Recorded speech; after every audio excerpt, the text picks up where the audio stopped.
Larangan mudik demi memutus mata rantai virus COVID-19 resmi berlaku mulai hari ini. Pengaturan pembatasan transportasi pun diterapkan dengan tidak mengizinkan kendaraan umum maupun kendaraan pribadi keluar masuk wilayah yang sudah menerapkan pembatasan sosial berskala besar atau PSBB.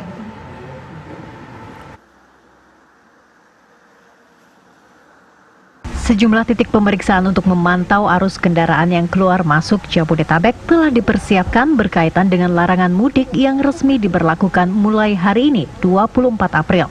Salah satunya di Jalan Tol Jakarta Cikampek yang sudah melakukan pembatasan sejak Jumat dini hari. Personel dari kepolisian, Dinas Perhubungan dan Jasa Marga diterjunkan untuk memantau pergerakan kendaraan yang melintas di Tol Jakarta Cikampek. Sementara penyekatan dilakukan di 2 titik. Bagi kendaraan yang ke arah Cikampek, penyekatan dilakukan di kilometer 28. Sedangkan ke arah Jakarta berada di Karawang Barat, kilometer 47. Sejak Jumat pagi, sudah banyak kendaraan yang diminta untuk memutar balik karena alasan di luar pekerjaan. Ya, kegiatan larangan mudik ini kan sudah kita mulai sejak tadi malam.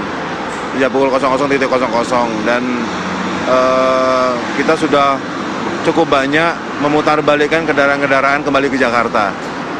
Catat sampai dengan tadi pagi, sekitar jam 5 itu sudah 683 kendaraan yang kita putarbalikkan ke Jakarta. Dan kegiatannya terus kita lanjutkan. Tapi sepertinya hari ini memang pagi ini banyak juga kendaraan-kendaraan karyawan yang memang dia bekerja di seputaran Kerawang dan sekitarnya. Nah ini tentu karena ini mereka tidak melaksanakan mudik, kita berikan kelonggaran-kelonggaran. Langsung dikeluarkan di Cikarang Barat, nanti dia keluar tol Cikarang Barat, masuk tol lagi kembali ke arah Jakarta. Aturan larangan mudik diberlakukan dengan mengacu pada Peraturan Menteri Perhubungan Nomor 25 Tahun 2020 tentang pengendalian transportasi selama musim mudik Idul Fitri 1441 Hijriah dalam rangka pencegahan penyebaran COVID-19. Dari Jakarta, Almira Sabira, Justinus Agung, TV One mengabarkan.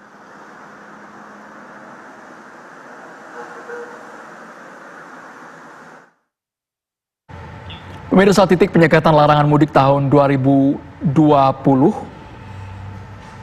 Ini dilakukan di beberapa tempat tentunya, Andro, ya, kalau tidak salah. Larangan mudik ini juga diterapkan di 24 titik yang sudah dilakukan PSBB atau 24 wilayah yang sudah dilakukan PSBB. Nah, ini kita lihat di layar kaca adalah sejumlah titik-titik penyekatan larangan mudik di tahun 2020. Di mana saja, Andro? Ada Jalan Tol Bandara, kemudian Tomang, Kalideres, Pasar Rebo, Jagorawi, Kalimalang, Bypass Bekasi, Cikunir, Bekasi Barat, Cawang, Cakung, Kebonjeruk, Kembangan, dan sejumlah titik lainnya. Bagi Anda yang ingin melintas, untuk saat ini mulai tanggal 24 April sudah tidak bisa lagi kita keluar dari area Jabodetabek maupun masuk, ya.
Lalu bagaimana pantauan terkini dari beberapa titik perbatasan di wilayah Jabodetabek sejak larangan mudik diberlakukan mulai hari ini? Ya, kita ada beberapa teman-teman kami, reporter TV One yang saat ini berada di beberapa titik, ada di antaranya di gerbang tol Bitung, kemudian juga di gerbang tol Cikarang, kemudian di terminal Kampung Rambutan, dan juga ada di Merak. Ada Ken Ane, kemudian ada Rizky, kemudian juga ada Siti Marufah, dan juga ada rekan kami Akhir. Pertama kita akan menuju ke Rizky Darmansyah terlebih dahulu. Rizky, sampai saat ini seperti apa situasi di Bitung berkaitan dengan penyekatan pembatasan mudik ini?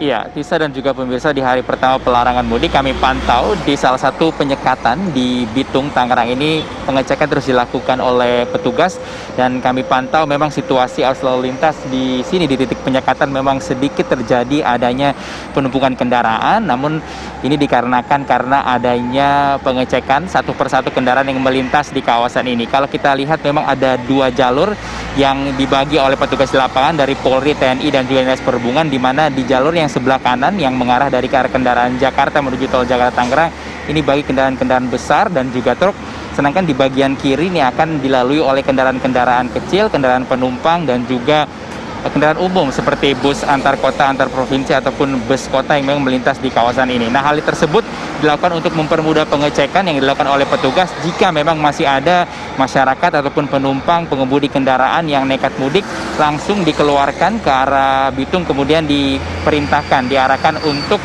memutar balik kembali ke arah Jakarta. Berdasarkan data yang kami peroleh dari petugas di lapangan di titik penyekatan Bitung ini, Tisa dan juga pemirsa, bahwa sejak pukul 00 hingga sore hari ini sudah ada 577 kendaraan yang ditindak oleh petugas keluar ke arah Bitung kemudian diputar balikan, di mana dari 577 kendaraan tersebut 311 kendaraan ini merupakan kendaraan pribadi ataupun mobil pribadi seperti itu, dan 266 merupakan kendaraan umum ataupun bus. Dan memang hingga saat ini kita tahu periode awal 24 April 2020 hingga 7 Mei penindakan dan juga pendekatan yang akan dilakukan oleh petugas di lapangan ialah bentuknya persuasif, di mana dihentikan terlebih dahulu, kemudian jika memang dicek ini melanggar akan diperintahkan keluar dan memutar balikan kendaraan. Namun nanti di atas tanggal 7 Mei 2020 hingga nanti masa akhir pelarangan mudik untuk kendaraan darat berakhir, nanti akan dilakukan tindakan tegas sesuai peraturan yang berlaku dan juga telah ditetapkan oleh Kementerian Perhubungan Republik Indonesia. Dan tentunya kita akan pantau terus seperti apa nanti penyekatan di titik-titik, salah satunya di tempat saya mengabarkan saat ini di gerbang tol Bitung, karena kita ketahui untuk tadi masih ada sejumlah kendaraan yang diperbolehkan karena memang kendaraan pribadi ini merupakan ataupun dikendarai ataupun dibawa oleh masyarakat yang ingin bekerja ke wilayah Bitung. Untuk sementara itu yang dapat kami kabarkan dari Bitung. Kita kembali pada Anda di studio. Rizky Darmansyah melaporkan langsung dari Bitung, Banten. Bagaimana pantauan larangan mudik dari tol Cikarang Barat? Ada Ken Ane. Ken Ane. Ya, Andro, Tisa dan juga pemirsa, kebijakan penyekatan atau pembatasan pergerakan kendaraan ini memang sudah diberlakukan khususnya di tol Jakarta Cikampek yang ada di titik tempat saya mengabarkan saat ini di kilometer 31 sejak pukul 00 waktu Indonesia Barat pada hari ini tadi 24 April 2020. Hingga saat ini, Andro, Tisa dan pemirsa, memang sejumlah petugas masih terus berjaga di titik pos penyekatan kendaraan yang ada di tol Jakarta Cikampek kilometer 31 untuk melakukan pengecekan kepada kendaraan-kendaraan yang melintas. Ada 2 lajur yang dipersiapkan. Lajur kanan ini diperuntukkan bagi kendaraan-kendaraan kecil ataupun kendaraan-kendaraan pribadi, dan di sebelah kiri atau lajur kiri ini diperuntukkan bagi kendaraan-kendaraan umum, kendaraan-kendaraan besar seperti truk maupun juga bus. Setiap kendaraan yang melintas di tol Jakarta Cikampek KM 31 ini ditanyakan kemana tujuannya, apa keperluannya, termasuk dicek bagaimana keadaan kendaraan di dalamnya, khususnya kendaraan-kendaraan pribadi. Bagi kendaraan-kendaraan yang kedapatan melanggar peraturan, baik itu larangan PSBB ataupun larangan mudik, seperti tadi sejumlah pelanggaran ditemukan, ada pengendara atau penumpang yang tidak menggunakan masker, kemudian kendaraan yang melebihi kapasitas muatan penumpang, seperti yang sudah ditetapkan sebelumnya 50% dari kapasitas maksimal kendaraan, dan juga yang keperluannya untuk melakukan perjalanan mudik ini diarahkan untuk memutar balik melalui gerbang tol Cikarang dan juga jalur non-tol. Demikian Andro dan Tisa, sementara dari tol Jakarta Cikampek kilometer 31. Baik, terima kasih Ken Ane, dan selanjutnya kita akan menuju ke Kampung Rambutan, Jakarta Timur. Ada Muhammad Akhir di sana. Tapi nanti kita akan menuju ke Kampung Rambutan dan juga melihat situasi terkini di Merak usai jeda berikut. Kami kembali sesaat lagi.